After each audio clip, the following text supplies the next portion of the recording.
On a Monday evening in the run-up to Christmas, a woman in her late 50s with a shock of grey hair is brought to the hospital feverish and gasping for breath. After giving her high-flow oxygen through a mask, we get an X-ray done, which shows one lung is half filled with fluid. So we cut a hole between her ribs and insert a tube as thick as a thumb to drain the fluid off. We drip high doses of antibiotics straight into her veins and ask the night team to keep an eye on her before heading home. On Tuesday morning, I find Diana in a side room in a far-flung reach of the hospital. Through the window, the pale wintry light paints the city a deep grey. A large brown river cuts through the middle, flowing silently past. Her breathing is calmer now, and she only requires a trickle of oxygen delivered by small rubber prongs that sit snugly in her nostrils. Her face is gaunt, and hanging from a string round her neck is a beautiful depiction of a small silver moon, complete with seas and craters. The tube emerging from her chest curls elegantly into a tank of pink water next to her bed, which bubbles with her every breath. "How much have you removed from the lung?" Diana asks in a low, exhausted voice. I look at the blood-stained fluid at the bottom of the tank. "About 1.5 liters, I say. "I'm so grateful to be able to breathe," she says. "Yesterday it felt as if I was drowning." "I'm glad you're feeling better," I say. "It sounds as if I have an infection," she adds. "It seems like it," I say. "But if you've got the energy, it'd be useful to hear what's been going on so we can work that out. Do you feel strong enough to talk?" "Of course," she says. And with some physical effort, she tells me her story. That she'd been feeling tired for a few months and losing weight.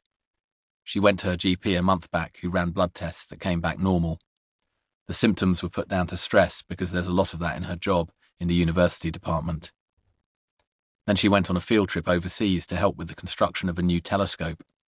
She began to feel short of breath out there and put this down to the altitude.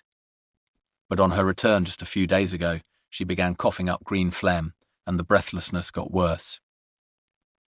"I felt as if I was running to catch a train, even when I was sitting down.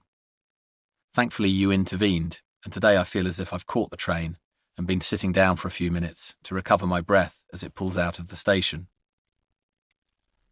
As I tie a rubber tourniquet round Diana's arm and wipe the bulging vein with alcohol, she describes the telescope she is working on.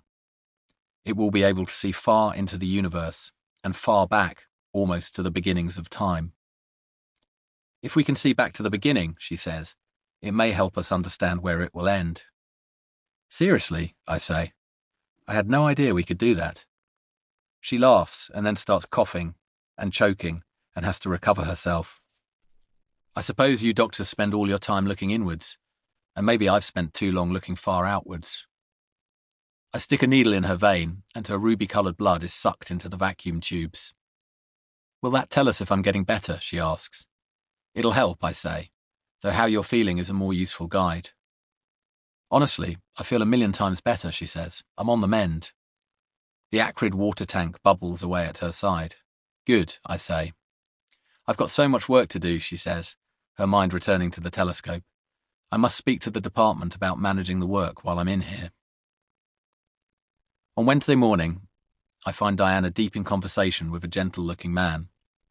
They are talking about a dog. He introduces himself as Jonathan, her husband.